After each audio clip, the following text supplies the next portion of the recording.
घामाच्या थेंबा मधुनी अंकुर उगवनी यावा, अंगार नव्या धमन्यांचा रुजवात बनूनी जावा. शिवधनुष्य घे पेलूनी सामर्थ्याला वपणाला, हा रंग चढू दे ही झिंग चढू दे. ओ सूर्य नवा वाळी तेज नवे झळकू दे, हा रंग चढू दे ही झिंग चढू दे. ओ सूर्य नवा वाळी तेज नवे झळकू दे.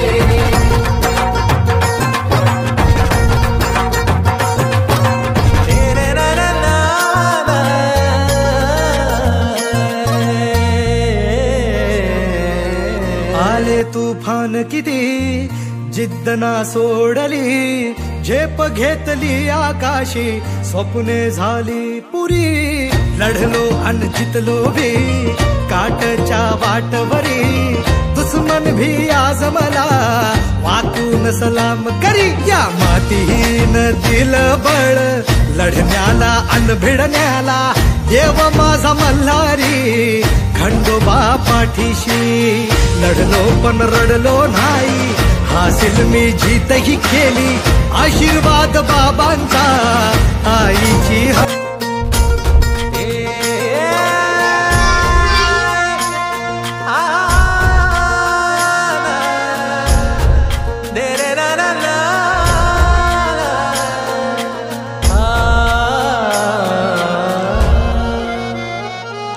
ही वाट जरी बळणाची बळ येऊ दे हिमतीला. झुंजार होनी ललकार आसमानाला,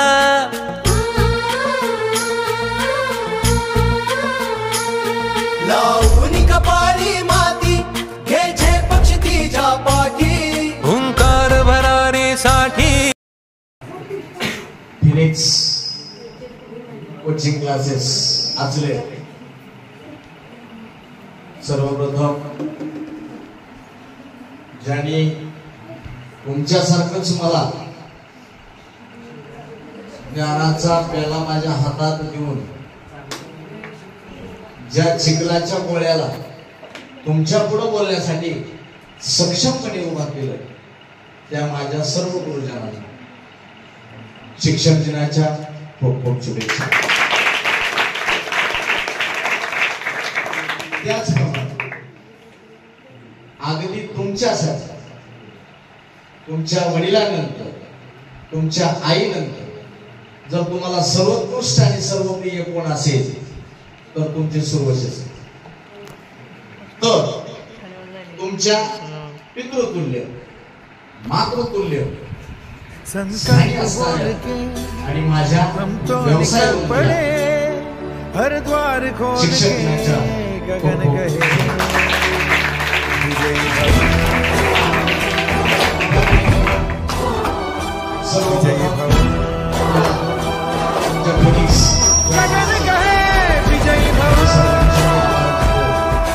मला तुम्ही इथं बोलावलं, माझे आई विचार ऐकण्यासाठी थांबला, काहीतरी माझ्याकडनं शिकायचंय.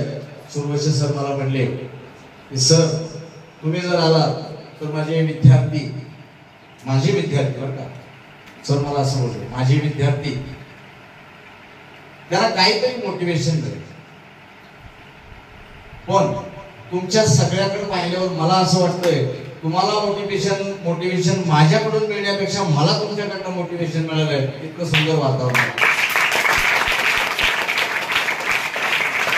या क्लासेसच्या माध्यमातून एवढी शिस्त, विशिष्ट गणवेश, मुलांचा त्यामध्ये सुद्धा वर्गवारी, मुलींचा त्यामध्ये सुद्धा वर्गवारी, ही शिस्त मी त्या खुर्चीवर बसल्यावर पाहिलेला निकालाचा आलेख, या सर्व गोष्टीमुळे निर्माण झालेलं या कुलाला सौंदर्य आणि इतकं सुंदर वातावरण पाहून मला खरोखर असं वाटलं की आपण एका क्लासेसला नाही तर एका इन्स्टिट्यूटला भेट देतो.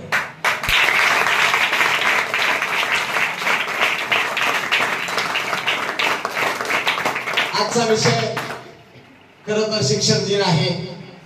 मी जास्त काही आता शिक्षक दिनाकडे जात नाही. सुरवशे सरांनी माझ्याकडे जी जबाबदारी दिली तेच मी पूर्ण करण्याचा प्रयत्न करणार आहे. जबाबदारी पूर्ण करणार नाही, प्रयत्न करणार आहे. तर त्याच्यासाठी तुम्ही तयार आहात ना?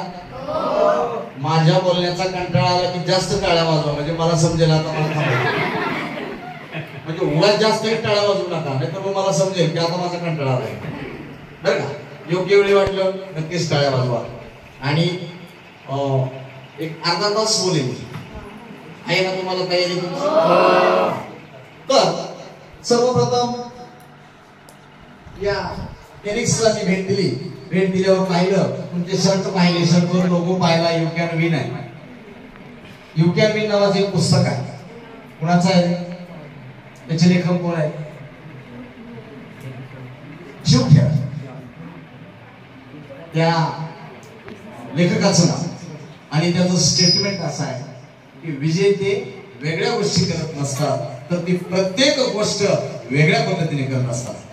त्या पुस्तकाचं नाव आहे यू कॅन विन. यश तुमच्या हातात. आणि इथला तुमचा लोक आहे यश तुमच्या हातात. ते सर्व विजेते तुम्ही आहात याचा मला आनंद आहे. या शिक्षक दिनाचा औचित्य साधून की मी किती योग्य ठिकाणी आलोय. एवढे देशाचे सुंदर उज्ज्वल भविष्य असणारे नागरिक, सक्षम व्यक्ती माझ्या पुढे आहे आणि ते मला ऐकायला बसले, म्हणजे मी किती मोठा आहे याचा मला अभिमान. खूप छान आहे. मित्रांनो, सुरवशे सरांनी मला जेव्हा फोन केला, आता मला उद्यावर येतो, आणि सुरवशे सरांनी मला सांगितलं की सर आपल्याला असं असं तुम्ही या कार्यक्रमाला यायचं, त्या कार्यक्रमासाठी तुम्ही आलं पाहिजे. जेव्हा सरांचा मला असा फोन आला सुरवशे सर, तेव्हा मला असं वाटला, असा आनंद वाटला, एखाद्या सासूरवासीन मुलीला, पोरींच्या आवडीचा विषय, एखाद्या सासूरवासीन मुलीला तिच्या माहेरचा फोन यावा. कोणाचा यावा? माहेरचा फोन यावा. आणि मुलींना माहेर किती अप्रूप असतं याचा अनुभव अजून तुम्हाला नाही, तुमच्या आईला विचार. हा, ते मी आत्मविश्वासानं सांगतो, हे तुमच्या आईला विचार. एखाद्या माहेरवासीन मुलीनं ती आपल्या सासूमध्ये असावी. पूर्वीचा काळ असा होता, त्या काळी आपल्या घरात नळ नव्हते, त्या काळी पाण्याची सुविधा नव्हती. आमच्या माऊलींना, आमच्या माईला, आमच्या बहिणीला नदी काठचं पाणी आणावं लागायचं, विहिरीवरचं पाणी आणावं लागायचं, आडाचं पाणी आणावं लागायचं, आणि ती शेजायला जायची आणि त्याच्यावर 2-2 कळशा. आपण जुन्या काळात पाहिले, जुन्या चित्रपटामध्ये तुम्हाला पाहायला मिळेल. सुरवशे सरांचा मला फोन आल्यावर मला काय वाटलंय मी तुम्हाला प्रथमतः सांगतोय. आणि मग त्या एखाद्या सासूपाशीन स्त्रीला, एखाद्या सासूपाशीन माऊलीला ती पाण्याला गेलेली असावी. तिनं ते शेंदलेलं हाडाचं पाणी घेतलेलं असावं, आणि त्या शेंदलेल्या हाडाचं पाणी तिनं ती डोक्यावर 2-3 घागरी ठेवलेल्या असाव्या. आणि तेवढ्या प्रसंग बघा, 3 घागरी आहे, तिच्या डोक्यावर आहे, वज आहे, आणि तो प्रसंग बघा. ती माऊली जेव्हा आपल्या घराकडे लगबगीनं जायला निघाली आणि तिला तिच्या माहेरचं पुत्र दिसावं. आहे ती सासरमध्ये, आणि तिला दिसले कोण? तिच्या माहेरचं पुत्र. माहेरवासीन स्त्रीला माहेरचं पुत्र सुद्धा किती अप्रूप असते मी तुम्हाला सांगतो. आणि तिला तिच्या माहेरचं पुत्र दिसावं, आणि तिनं मग ते 3 घागरी हात डोक्यावर आहेत, आणि मग एक हात मानेवर असा कमरेवर माझ्यासारखा ठेवावा, आणि मनालाच म्हणावं तिनं, माय माझ्या माहेरचं पुत्र कुठलाय? आणि मग तिनं मनाशीच बोलावं. इतकं आगाव आहे, इतकं खट्याळ आहे, कुणाच्या घरात भाकर ठेवीत नाही, कुणाचं दार उघडं असलं त्याची तोडी रस्त्यावर घेऊन येते. ते सगळं जरी खरं असलं तर ते पुत्र कुठला आहे? जर तेवढं आगाव पुत्र जर त्या माऊलीला जर वाटत असेल की ती माझ्या माहेरचा आहे, आणि त्याचा तिला जर अभिमान वाटत असेल, तर एक वेळा माझं भाषण ऐकल्यावर आमच्या सुरवशे सरांना वाटलं की करंदर सर तुम्ही माझ्या विद्यार्थ्याकडे आले पाहिजे. म्हणून मला सुद्धा वाटतंय की जर त्या माऊलीला कुत्र्याबद्दल प्रेम आहे, तर तुमच्याबद्दल मला आणि माझ्याबद्दल जे तुम्हाला झालेलं निर्माण झालेलं प्रेम आहे, हे एका माहेरच्या स्त्रीपेक्षा कमी नाही. सुरवशे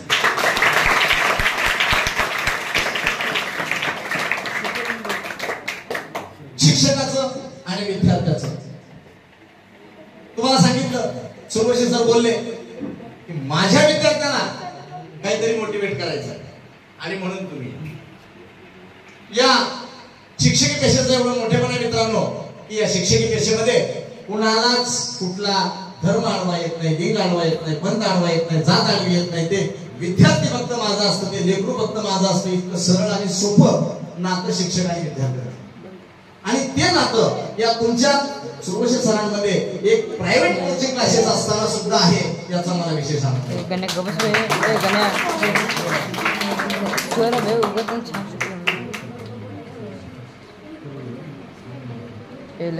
शिक्षकाचा आणि विद्यार्थ्याचं नातं किती श्रद्धेचं आहे, किती विश्वासाचं आहे त्याचं एक उदाहरण तुम्हाला देतो. आणि गावोगावी पूर्वीच्या काळी आता सुद्धा कधी कधी आपल्याला पाहायला मिळतं की एका दोरीवर नाचणारी एक मुलगी असते बघा. दोन काट्या दोन्हीकडे बांधलेल्या आहेत आणि ती दोरीवर एक मुलगी आहे आणि ती बॅलन्सिंग करून याकडे त्याकडे जात असते की नाही. तेव्हा तिचा बाप तिच्या त्या बॅलन्सिंग प्लस आधार त्या दोरीच्या खाली उभा राहिलेला असतो आणि ती मुलगी अगदी बिनधास्तपणे ते तिचं टास्क, ते तिचं आव्हान पूर्ण करत असते. कारण तिला माहित आहे की मी जरी पडले, मी जरी कोलमडले, एक तर ती कोलमडणारच नाही कारण तिला तिच्या आत्मविश्वासाने तिच्या वडिलांनी त्या दोरीवर चढवलेला आहे. ते आताही दुर्दैव घडलं, काही दुर्दैव आडवं आलं आणि जर ती पडली तर तिला सांभाळणारा खाली तिचा कोण आहे? तिचा बाप आहे, तिचे वडील आहेत. इतक्या विश्वासानं, इतक्या आत्मविश्वासानं ती मुलगी ती आपल्या दोन्हीची टास्क पूर्ण करत असते. अगदीच तितक्या विश्वासानं तुमच्या आई वडिलांना सुरवशी सरांपर्यंत तुमचं लेकरू, त्यांचं लेकरू पाठवलेलं आहे. का बरं? त्यांना माहित आहे माझं लेकरू टास्क पूर्ण करणार आहे, माझं लेकरू आत्मविश्वासानं त्या कडेला पोहोचणार आहे. आणि दुर्दैवानं जर त्या कडेला कुठं जात असताना अपघात घडला तर खाली टचिंगला सुरवशी सर आहेत. इतकं सुंदर नातं शिक्षकांनी विद्यार्थ्यांना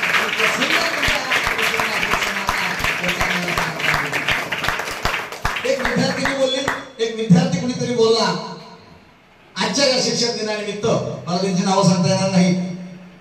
काय देऊ गुरुदक्षिणा मनात माझ्या होऊ. म्हणजे मी माझा 40 वर्षाचा झालो पहिल्यांदाच ऐकले, मलाही माहित नव्हतं हे तुमची जी चारोळी आहे. खूप छान, पण मला ते टचिंग वाटली, मला त्याच्यावर ते नोंद घ्यावीशी वाटली म्हणून मी त्याचा उल्लेख केला. काय देऊ गुरुदक्षिणा मनात माझ्या हुरहुर, असं होते ना, मी तर तुमच्यापैकी सांगितलं. विद्यार्थ्यांना जर वाटत असं, मी त्या मुद्द्यावर येतो. शिक्षक दिन म्हणजे काय, तो साजरा केला, तो कुणाचा आहे, कशा पद्धतीने केला, सगळ्या बाबी पूर्ण झाल्या. पण आम्हाला हे दिवस, मग तो विशिष्ट दिवस म्हणा किंवा राष्ट्रपुरुषांची पुण्यतिथी म्हणा, राष्ट्रपुरुषांची जयंती म्हणा, मुळात ते राष्ट्रपुरुषच का झाले तर त्यांचे आदर्श आमच्या पुढे आहेत आणि ते आदर्श आम्हाला आचरणात आणायचे. म्हणून आम्ही त्या आचरणाचा, विचारांचा पुन्हा कुठेतरी पुनरुच्चार झाला पाहिजे. ते विचाराची आमच्या डोक्यामधून परत एकदा त्याची उजळणी झाली पाहिजे आणि ते आमच्या आचरणात आले पाहिजे. आणि म्हणून याच्यासाठीच आम्ही ते करत असतो.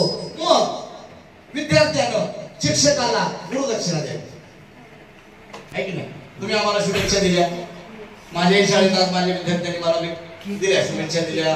सर असं तसं नाही व्हायचे काय असेल सगळं बोलले, तुम्ही आले, तुम्ही बोलले, मस्त वाटलं, छान वाटलं. पण हे वाक्य असं आलं की काय देऊ गुरुदक्षिणा मनात माझ्या होऊ, आहे की नाही.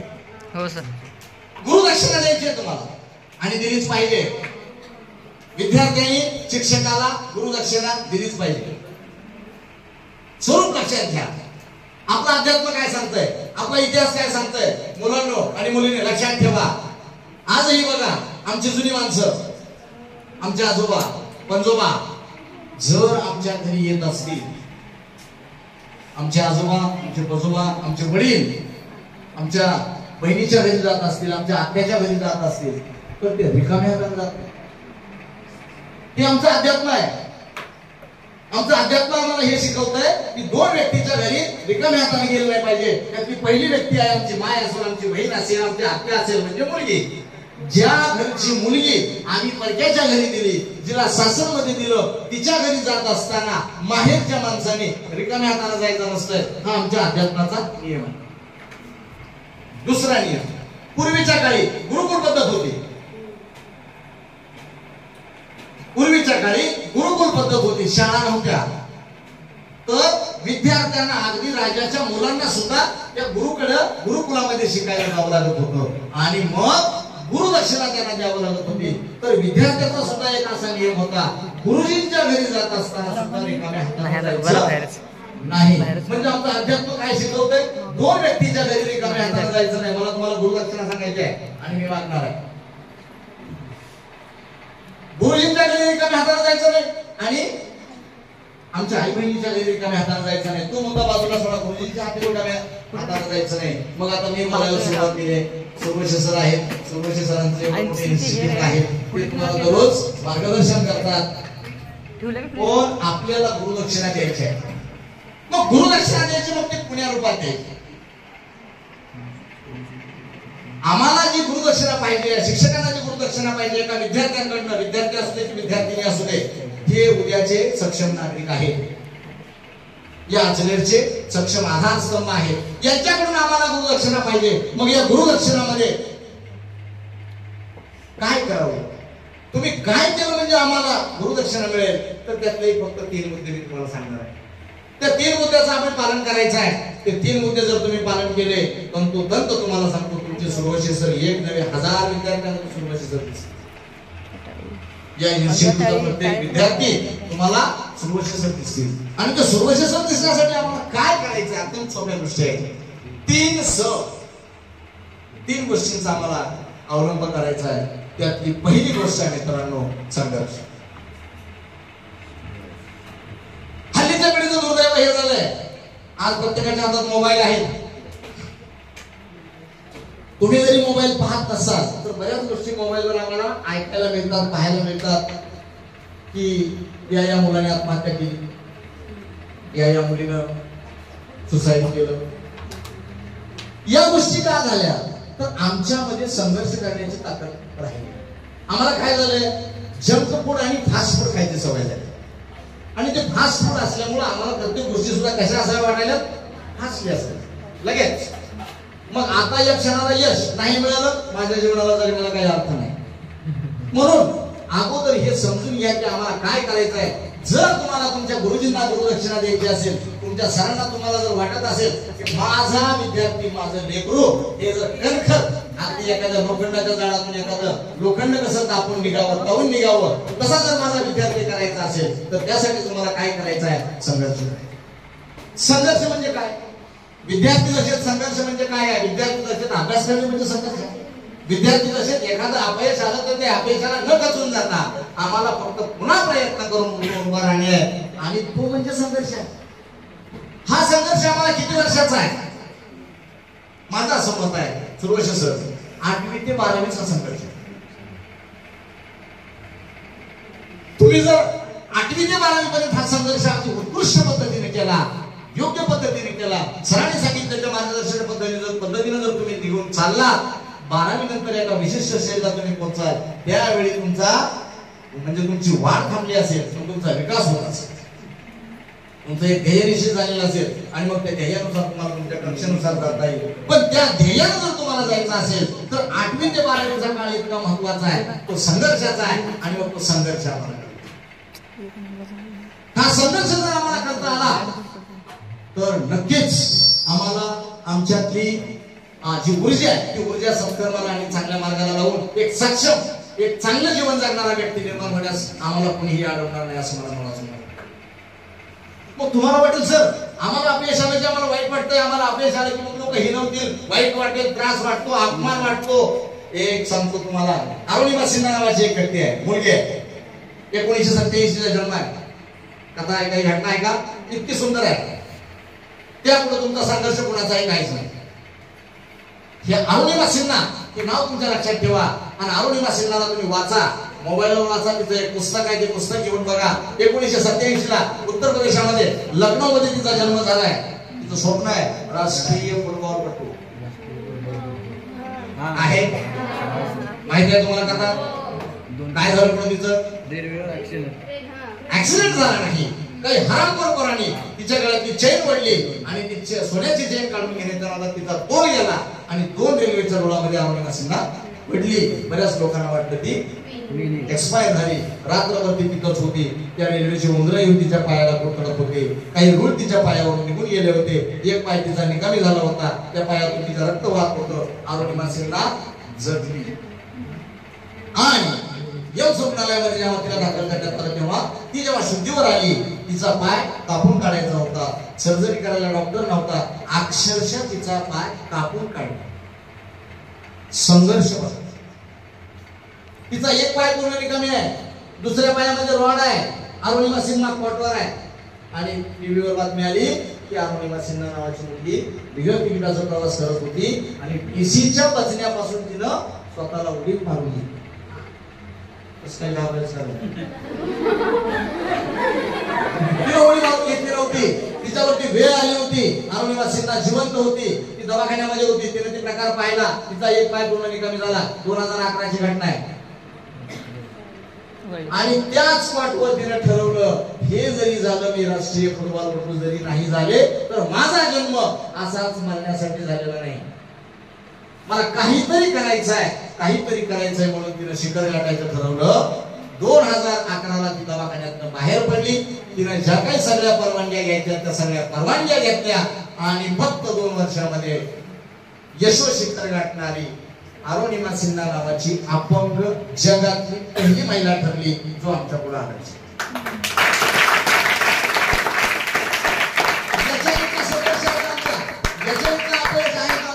याच्या इतक्या अडचणी आहेत का आमच्या? अजिबात नाही.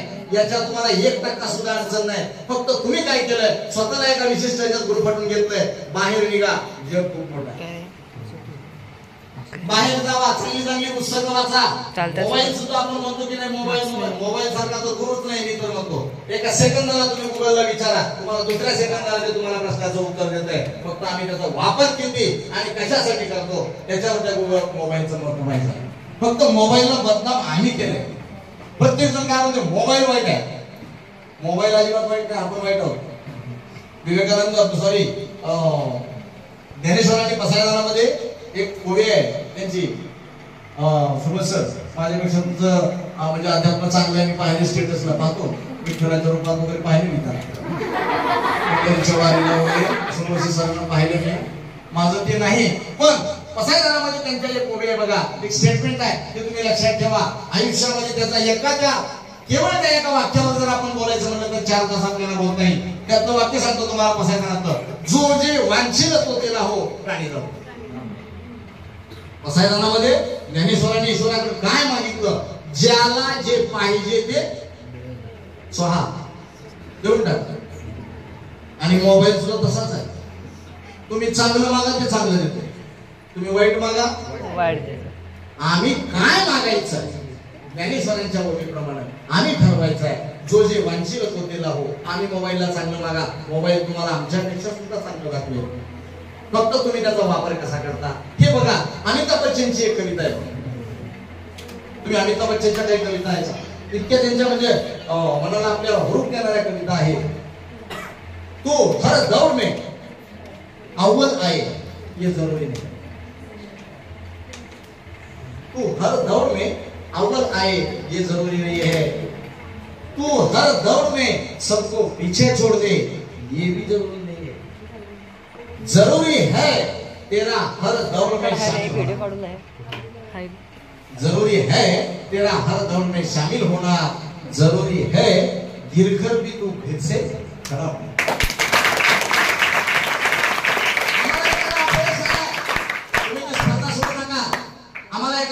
संघर्ष वाटलाय, तुम्ही तर स्पर्धेपासून लांब जाऊ नका. तुमचं ध्येय निश्चित करा. एक मुलगा आणि एक वडील, एक मुलगी त्यांची छोटीशी. मुलीचं उदाहरण काय घेतो, बापाचा जरा मुलीवर जीव असतो. मला पण एक मुलगी आहे आणि त्या मुलीनं सांगितलं, पप्पा आमच्या शाळेत आज रेस आहे. कसली रेस आहे बेटा? तर 50 मुली आम्ही पळणार आहोत आणि मी फर्स्ट येणार आहे पप्पा. त्या मुलीनं पप्पाला सांगितलं, विश्वास आलं. काय सांगितलं की मी फर्स्ट येणार आहे. बरं बेटा चांगली गोष्ट आहे, मग काय करू पप्पा, मी फर्स्ट आले की तुम्ही मला डेअरी मिल्क द्यायची. काय अपेक्षा आहे? एवढं मोठं फर्स्ट यायचंय आणि एक डेअरी मिल्क मागितलं. ठीक आहे, पप्पाने सांगितलं ठीक आहे बेटा आपण काय करूया, तू फर्स्ट आली की तुला आपण डेअरी मिल्क देऊया. आणि स्पर्धेला गेले, पप्पा पण तिथं आहेत. मुलगी स्पर्धेला उभारली, त्या 50 मुली उभा राहिल्या आणि मग काय झालं, स्पर्धा चालू झाली. स्पर्धा चालू झाली, पळायला लागली आणि आम्ही कितवा येणार होतो? मुलगी कितवा येणार होती? पहिला, आणि तिचा 5वा आला. कितवा आला?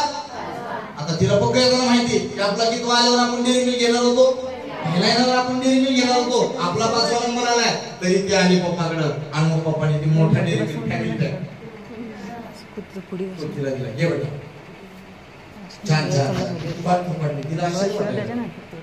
आपण पप्पाला काय मागितलं, कधी सांगितलं होतं की जर मी पहिली आली तर मला ते पार्ले काय तुमचं डेअरी मिल्क पाहिजे, पण माझा तर 5वा आलाय. डेअरी मिल्क आणि पार्ले करणार असेल, आमच्या काळात पार्लेच होता, ते बी पाण्यात भिजून खाल्लाय. मला पार्ले आला. त्या मुलीने विचारलं पप्पाला, पप्पा असं का? माझा तो पहिला आला नाही, माझा 5वा नंबर आलाय आणि मी तुम्हाला सांगितलं होतं की जर पहिली आली तर मला तुम्ही हा डेअरी मिल्क द्या, आणि 5वी आल्यावर सुद्धा तुम्ही तो मोठा फॅमिली पॅक मला दिलाय. त्यांनी सांगितलं बेटा तुझ्या स्पर्धेत गेलीस, त्याच्यामध्ये 50 मुली होत्या आणि त्याच्यात तुझा कितवा आलाय? म्हणजे तू किती मुलींना मागे टाकलंस? 45 मुलींना मागे टाकलंस आणि ती फक्त 5च मुली तुझ्या पुढे राहिल्या. येणाऱ्या अजून 2, 3, 4 स्पर्धेमध्ये तू बरोबर पहिल्याच नंबरला येशील. ही काय तुझ्या आयुष्याची शेवटची स्पर्धा आहे का? याला तू आयुष्यातलं एखादं यश जरी आलं तर ते आयुष्यातलं शेवटचं यश मानू नका. एखादं अपयश जरी आलं तरी ते सुद्धा आयुष्यातलं शेवटचं अपयश मानू नका. आज नाही उद्या नक्कीच येईल. ज्याला आम्ही क्रिकेटचा देव मानतो तो सचिन तेंडुलकर, ज्याचा 1 सिक्सर करोड रुपयाचा आहे, तो सचिन बऱ्याच वेळा शून्यावर आउट झाला. मग तो शून्यावर आउट झाला म्हणजे क्रिकेट खेळणं सोडलं का? तो शून्यावर आउट झाला म्हणून त्याने क्रिकेट सोडलं नाही, त्या शून्यावर आउट झाला म्हणून तो क्रिकेट पासून लांब गेला नाही, उलट त्याला क्रिकेटनं शिकला. मला आज शून्यावर आउट का व्हावं लागलं? मग उद्या मला कुठल्या पद्धतीचा यॉर्कर कसा फेस करावा लागेल, म्हणजे मी या शून्याचं रूपांतर सेंचुरी मध्ये करेन, या अपयशाचं रूपांतर यशात करेन, या संघर्षाचं रूपांतर अगदी माझ्या सुखी जीवनामध्ये करेन. हा विचार त्याने केला. म्हणून क्रिकेटचा देव म्हणून जर कोण आहे असा आम्हाला विचार आपसूक उत्तर देतो सचिन तेंडुलकर. म्हणून विद्यार्थ्यांनी काय करावं तर माझं मत आहे की संघर्ष करा. तो संघर्षापासून दूर जाऊ नका. दुसरा महत्वाचा मुद्दा जर काय असेल माझा तर स्वच्छ जागी ठेवा. तुम्ही स्वतःला ओळखा. हल्लीची पिढी मुलं असू द्या मुली असू द्या स्वतःलाच ओळखायला नेमकं विसरायला लागले. आणि काही पोरांना काही पूर्ण वाटतं आपला जन्म फक्त लोकांसाठी टाळ्या वाजवण्यासाठी झाला. एवढा इकडे तू बोल मला येत नाही, रंगोला पाठवा. कोण म्हणलं रंगोलाची येते? तुला सुद्धा येत नाही. तुम्ही फक्त स्वतःला झोपून पहा. तुमच्यामध्ये हे बघा, तुमच्या आई वडिलांची, तुम्ही एक लक्षात घ्या मुलं आणि मुली, तुमच्या आई वडिलांची जगातली सर्वात सुंदर प्रतिकृती, सर्वात सुंदर गोष्ट कोणती असेल तर तुम्ही तुमच्या आईला विचारा, तुमच्या मुलांना विचारा. एक मराठी गाणं आहे, गाणं म्हणणार नाही त्याचे बोल सांगतो तुम्हाला, गाणं म्हणलं मी उठून जातो. एक आईबद्दलचं तुम्हाला मी गाणं सांगतो, त्या गाण्याचे शब्द सांगतो. देव जरी मला कधी भेटला, माग हवे ते माग म्हणाला, म्हणीन प्रभू रे माझे सारे जीवन देई मम बाळाला. एका आईचं म्हणणं असं आहे की जर मला कधी देव भेटला आणि देवानं जर मला विचारलं की सांग तुला काय पाहिजे, तर मी सांगेन माझं जे उरलं सुरलं आयुष्य आहे ना ते माझ्या लेकराला घेतलं. किती प्रेम आहे तिचं आपलं, किती सुंदर आहे, किती विश्वास आहे, किती मोठी इन्व्हेस्टमेंट आहे आपली तिची. स्वतः उपाशी राहून तुम्हाला जीव घालते ती आई. स्वतः फाटके आपले घालून छोट्या मोठ्या तुम्हाला पाठवतात तो. पण आम्ही स्वतःला ओळखायला विसरायला लागलो. म्हणून पहिलं काय करा तर तुम्ही स्वतःला झाकून घ्या. माझा जन्म कशासाठी झाला? तुमचा जन्म लोकांच्या विमोर पुढे आणण्यासाठी झालाच नाही. बंद करा आम्हाला काही तुम्ही पुढे आता असाल तर एखादी घ्या काही विषय नाही, फायदा नाही झाला. सगळाच धंदा तोट्यातला म्हणजे ते काय कामाचं? आपला जन्म इतरांचं ओझं होण्यासाठी झालेला नाही. गदी मांडगुळकरांची एक कविता आहे. त्या गदी मांडगुळकरांच्या कवितेमध्ये बगड्याचं आणि राजहंसाचं वर्णन केलंय बघा. एका तळ्यात होती बदके पिले सुरेख होते कुरूप वेडे पिल्लू तयात पिल्लास दुःखवारी होईल जरी स्वतःशी भावंडना विचारी सांगेल कुणाशी. एके दिनी परंतु पिल्लास त्या कळाले भय वेडे सारे त्याचे वाऱ्या सवे पळाले. पाण्यात पाहताना चोरून या क्षणेक त्याचे तया कळाले. तो राजहंस येतो त्या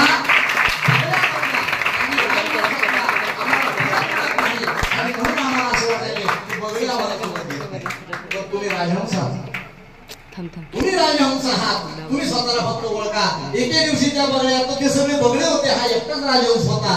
त्याला खेळायला घेत नव्हते, त्याला दुःख वाटत होतं.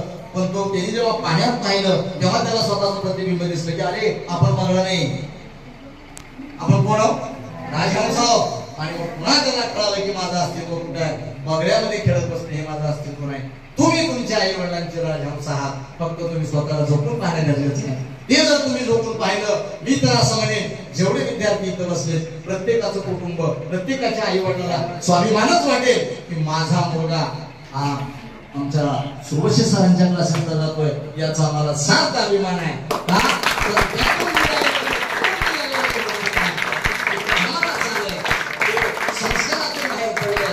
चांगल्या गोष्टी बाहेर पडले, फक्त गरज आहे आम्हाला स्वतःला जातो.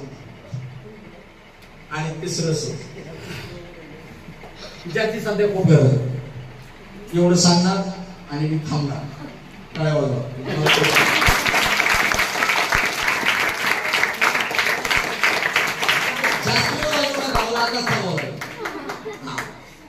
तिसरं म्हणजे मित्रांनो सजगता आणि सामाजिकता.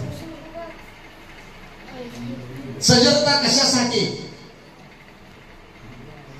तर समाजामध्ये दररोज काही प्रकार घडायला आपण पाहायला, टीव्हीच्या माध्यमातून, मोबाईलच्या माध्यमातून, आमच्या व्हॉट्सअप युट्यूबच्या माध्यमातून सगळं पाहायला लागलो आम्ही. याला थोडं सजग राहणं गरजेचं आहे. परवाची मुलीची घटना आहे. एक कोणीतरी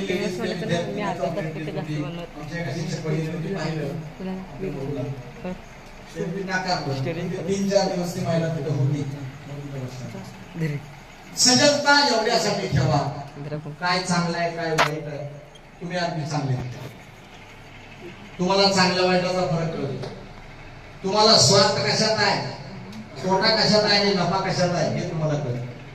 म्हणून मुलांनी आणि मुलींनी थोडं सजग राहणं गरजेचं आहे. सगळ्याच गोष्टी यांनी असं का केलं त्यांनी तसं का केलं पेक्षा तुमची स्वतःची जबाबदारी निश्चित. तुम्हाला कसं वागायचंय, तुम्ही कुण्या पद्धतीने राहिलं पाहिजे, तुम्हाला मर्यादा कोणत्या आहेत त्या गोष्टीचा विचार करा.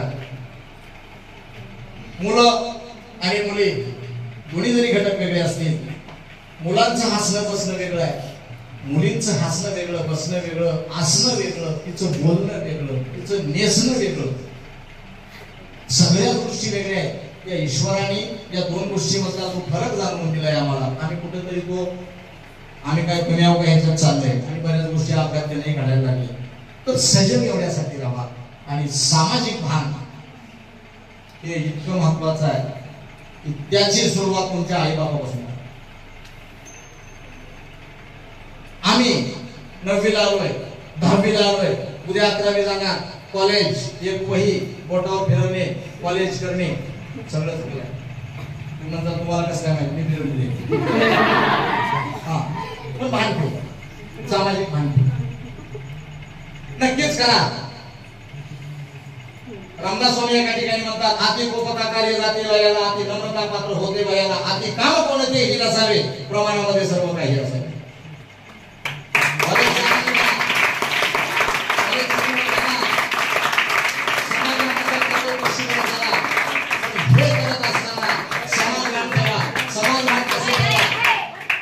आम्ही सगळे शेतकऱ्याचे लेकर समाजभान असं असलं पाहिजे. ज्वारीच्या कणसासारखं समाजभान ठेव. ज्वारीचा कणीस मराठी कळते ना माझी, सांगायला ती कळते का नाही? काय झालंय इथं कन्नड आहे का? गरम झाले कधी कधी काय सांगावं त्याच्यावर एक छोटा सांगतो. अगोदर 10 मिनिट अगोदर नवरा नवरी होते ते कळते ना, काय कळत नाही. जो जे माणसे होते नवरा नवरी होते, त्यातला मुलगा मराठी होता आणि मुलगी कन्नड होती. लग्न झालं आणि मुलगा सासूरवाडीला निघाला. तो वागदरी पर्यंत गेला, त्याला कळालं वागदरी आहे, पुढं कोणता आहे सरसवला आहे, त्याच्या पुढे कुठेतरी गाव असं मला माहिती नाही. पण झालं काय, जशी वार्ताली संपली ती सरसरला संपत त्याच्या पुढे जे कन्नडचा भाग सुरू झाला. उदाहरणार्थ आपण आळंद पकडूया. पण आळंदच्या पुढे तो निघाला आणि मग त्याला त्या नवरदेवाला ते जेव्हा एसटीतनं पाठी बघायला लागला तेव्हा ते जिलबी चिडी दिसायला लक्षात त्याला ते कन्नड कळत नव्हतं. मग त्याने बायकोला विचारलं तुझे गाव कोणतं? तिला मराठी येत नाही. मग ते तिला काय विचारायचं होतं काय म्हणाला याला कन्नडचा काय शब्द माहिती आहे? तुम्हाला समजलं मला येत नाही ते म्हणले. त्याला काय वाटलं गावाचंच नाव आहे. अच्छा अच्छा अच्छा म्हणलं हे आहे का? पुन्हा 10 मिनिटानं पुढल्या गावाला पुन्हा जिलबी चिडी दिसले. मग ते अगोदरचं कोणतं होतं? म्हणले ही कोणतं गाव आहे? काय म्हणाला तुम्ही? तेच वाक्य काय त्यानं तीच नाव आहे म्हणलं. अच्छा म्हणलं हे लहान आहे की मोठं असेल. समजा हे लहान असले पुढचं मोठं असेल असं असं. तिसऱ्या गावाला विचारलं तिनं तेच सांगितलं. तिला कळलं हे काय म्हणाले.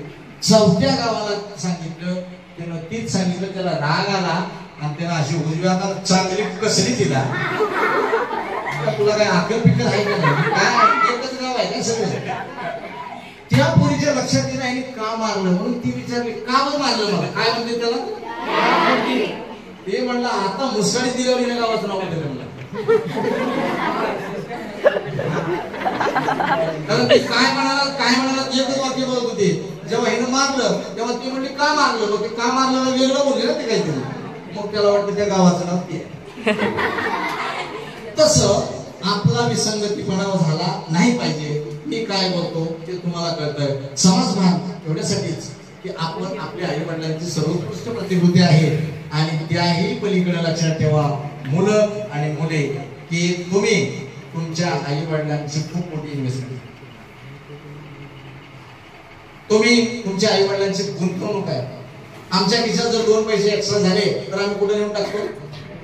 बँकेमध्ये ठेवतो. कुठे ठेवतो? काबर ठेवतो? ते सर्वात सुरक्षित आहे. ते पैसे सर्वात सुरक्षित आहे. तुमची आई रोज कामाला जात असेल 200, 250, 300, 350 रोज असेल आणि त्यात तुम्हाला ते 50 स्वतःला ठेवते आणि 300 तुम्हाला देत असेल. जा सुरवशी सरची घेऊन का म्हणत असेल.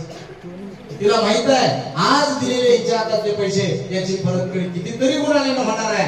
सुरवशी सर तिला काहीतरी चांगलं शिकवणार आहे. सुरवशी सर माझ्या मुलाला एक सक्षम नागरिक बनवणार आहे आणि मग उद्या मी सोन्याचा दिवस पाहणार आहे. उद्या मी सावली सुखाची सावली पाहणार आहे. कारण ते आईचं काळीज आहे. आईचा इतका तुमच्यावर विश्वास आहे. त्या विश्वासाला तडा जाऊ नका.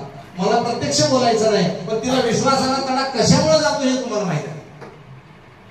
तर त्या गोष्टीपासून आम्ही सावध राहा. का तर आईचं काळीज इतकं नॉर्मल आहे. आईचं काळीज इतकं कोमल आहे की ते फक्त आईच जाणे. नामदेवराव महाराज नामदेव महाराज आहे का आपण काय व्हॅलिटी वेदना जाणे. त्याच आईला माहिती जिनं आपल्या बाळाला जन्म दिलाय की तिच्या वेदना काय असतात. प्रसव वेदना तिला म्हणतात. त्या प्रसव वेदना काय आहेत जी व्हॅली तिलाच ते माहित. त्याच आईला माहिती की त्या लेकराचं दुःख काय. एक आई भीक मागत होती. एक वडापावचा गाडा होता आणि ती आई भीक मागत मागत त्या वडापावच्या गाड्यावर गेली आणि तिच्या ओटीत लेकरू. वडापावच्या गाड्याला त्याला जीव आली की या बाईच्या ओटीमध्ये एक लेकरू आहे. आपण त्याला 2 पाव दिले पाहिजे 2 वडे दिले पाहिजे. ती बाई खाऊन त्या लेकराला खाऊ घालेल किंवा ती स्वतः खाईल म्हणजे त्या लहान बाळाला दूध देईल. म्हणून त्याने 2 पाव आणि 2 वडे त्या बाईला दिले. त्या बाईला भूक लागली होती. त्या बाईने आधाशासारखा 1 वडा आणि 1 पाव खाल्ला आणि दुसऱ्या वड्याचे तुकडे केले दुसऱ्या पावाचे तुकडे केले आणि तिथं शेजारी असणाऱ्या कुत्रीला वडापावाला पाहिलं. त्याला वाईट वाटलं. त्याला राग आला की आपण या माऊलीला दिला. बाई माजुरी आहे आपण हिला खायला दिलं आणि हिला काय केलं कुत्र्याला टाकले. कुत्री ती आधाशासारखं ती कुत्री सुद्धा खात होती. जेव्हा तो माणूस तो वडापावाला त्या बाईला जोरात बोलला की बाई मी तुला तुझ्या लेकराला ते खायला मिळेल तुला दूध येईल तुझ्या लेकराला ते दूध प्यायला मिळेल म्हणून मी तुला वडापाव खायला दिला. तू 1 वडापाव खाल्ला आणि दुसरा वडापाव कुत्र्याला टाकून दिला. तेव्हा त्या आईनं उत्तर दिलं की बाबा तुझं खरंय. माझ्या वाटीत तर 1 वाळ बघून तू मला 2 वडे दिलेस. मला 1 आहे पण त्या कुत्रीला 4 आहे. जर ती एक वेळा ती कुठली खाईल तर त्याचं दूध त्या 4 लेकरांना पोचेल, या आईचं काळजी नका.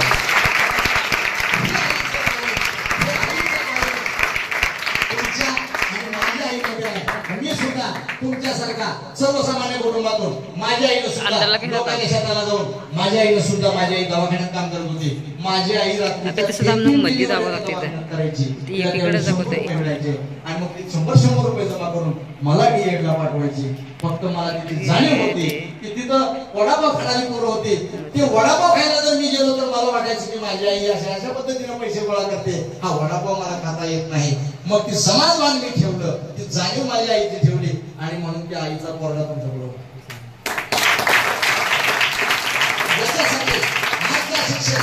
सुरुवातीच्या वेळेस कोणीतरी आम्हाला म्हणलं होतं काय काय देऊ गुरुदक्षिणा मनात माझ्या गुरु तुमच्या मनाची हुरहुर आहे तर त्या गुरुदक्षिणेच्या रूपात आम्हाला तुम्ही काय द्या. संघर्ष करण्याची तयारी ठेवा, स्वतःची जाणीव तुमच्यामध्ये असू द्या आणि सतर्कता आणि सामाजिक भान जर तुम्ही ठेवलं, या देशाचा सक्षम नागरिक जर तुम्ही झालात, याच्यासारखा पुरस्कार माझा आणि सुरवशे सरांचा नाही, याच्यासारखं बक्षीस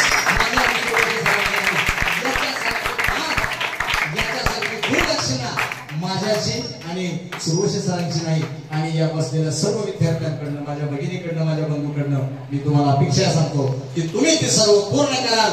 येणाऱ्या काळामध्ये यातला कुणीतरी प्रशासकीय अधिकारी, कुणीतरी एखादा जबाबदारीचं व्यक्तिमत्व आणि त्याने मला आवडून सांगावं की सर तुम्ही आज जेवला आले होते आणि त्यावेळेचा मी तिथं बसलेला छोटासा विद्यार्थी आहे. याचा तो माझा आणि सुरवशे सरांचा राष्ट्रपती पुरस्कारापेक्षा मोठा पुरस्कार